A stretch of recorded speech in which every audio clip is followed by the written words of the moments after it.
વડોદરા શહેરના સયાજીબાગમાં નગર પ્રાથમિક શિક્ષણ સમિતિ દ્વારા આયોજિત 53માં બાળ મેળાનો શુભારંભ કરવામાં આવ્યો।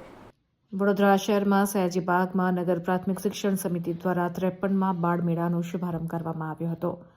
આ બાળ મેળાને સયાજીબાગમાં ખુલ્લો મૂકવામાં આવશે, જેમાં સૌપ્રથમ દીપ પ્રાગટ્ય કરી બાળ મેળાનો શુભારંભ કરવામાં આવ્યો, જેમાં ગુજરાત સરકારના મંત્રી મનીષાબેન વકીલ, મેયર પિંકીબેન સોની, સ્થાયી સમિતિ અધ્યક્ષ ડોક્ટર શીતલ મિસ્ત્રી, deputy mayor Chirag Barot, Bharatiya Janata party પ્રમુખ ડોક્ટર જયપ્રકાશ સોની, નગર પ્રાથમિક શિક્ષણ સમિતિના ચેરમેન આદિત્ય પટેલ, ઉપાધ્યક્ષ અંજનાબેન ઠક્કર, નગર પ્રાથમિક શિક્ષણ સમિતિના સભ્યોની હાજરીમાં 53માં બાળ મેળાનો શુભારંભ કરવામાં આવ્યો હતો, જેમાં મોટી સંખ્યામાં નગર પ્રાથમિક સ્કૂલના બાળકોએ હાજરી આપી હતી। બનવા માટે જરૂરી છે અને સન્યાસી બનવા માટેની જરૂર છે। એ બધી વિદ્યાને ગુરુજી આપે છે અને એ વિદ્યાની સાથે સાથે એની નીચેના જેને આગળ 5 નંબરનો રૂમ છે। હવે એ આયુ છે, ત્યારબાદ એને આયુર્વેદની વિદ્યા પછી પ્રેક્ટિકલ જે યુદ્ધ વિદ્યા છે તો એ યુદ્ધ વિદ્યા બી આપે છે અને સાથે સાથે એનું નોલેજ છે, વેદનું નોલેજ છે, એની શરૂઆત થાય છે અને એ પ્રાકૃતિક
શિક્ષા એને ગુરુજી આપે છે।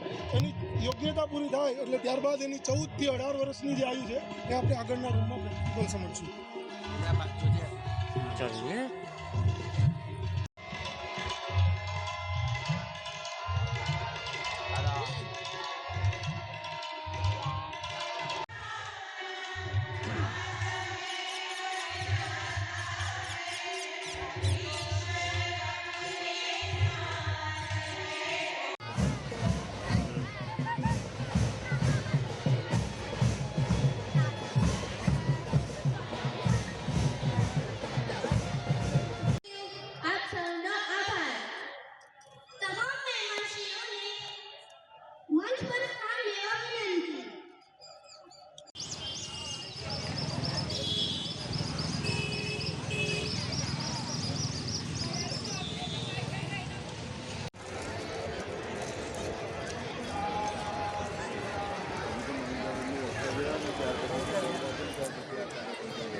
એ સાંસ્કૃતિક અને કલાનગરી છે।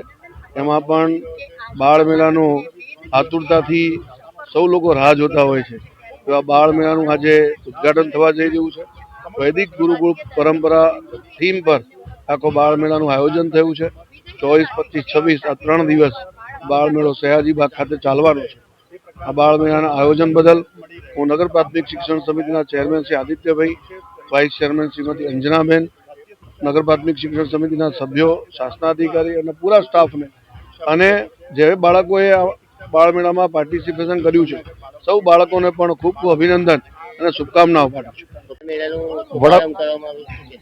વડોદરા મહાનગરપાલિકા સંચાલિત નગર પ્રાથમિક શિક્ષણ સમિતિનો 53મો બાળ મેળો એટલે કે સયાજી કાર્નિવલ 2026નો આજે શુભારંભ થઈ રહ્યો છે। સયાજી ઉદ્યાન ખાતે ખૂબ મોટી સંખ્યામાં વડોદરાના નગરજનો સહિત સમગ્ર શિક્ષણ સમિતિ પરિવારના લોકો ખૂબ ઉત્સાહપૂર્વક ઉપસ્થિત થયા છે અને આ બાળ મેળામાં અલગ અલગ શૈક્ષણિક પ્રોજેક્ટનો વિભાગ હોય, સાંસ્કૃતિક ડાન્સ અને નાટ્ય પ્રસ્તુતિનો વિભાગ હોય, બાળકોનું ટેલેન્ટ પ્રદર્શિત કરવાનો વિભાગ હોય કે આનંદ બજાર ખાણીપીણીનો વિભાગ હોય કે સાથે સાથે બાળકોને ફનફેરની ગેમ્સનો ના માધ્યમથી આનંદ પ્રમોદ કરાવવાનો વિભાગ હોય, આ તમામ વિભાગો ખૂબ વ્યવસ્થિત રીતે આયોજન થયું છે અને સાથે સાથે બાળકોને રાષ્ટ્રીય શિક્ષા નીતિ 2020 અંતર્ગત એના મૂળમાં જે આપણી વૈદિક ગુરુકુળ પરંપરા છે તેનો પણ બાળકોને અવગત થાય તે માટે અહીંયા તેની પ્રતિકૃતિ ઊભી કરવામાં આવી છે અને વડોદરાના નગરજનો ખૂબ આનો લાભ લે એવી હું શિક્ષણ સમિતિ પરિવાર વતી આવકારું છું અને અપીલ કરું છું.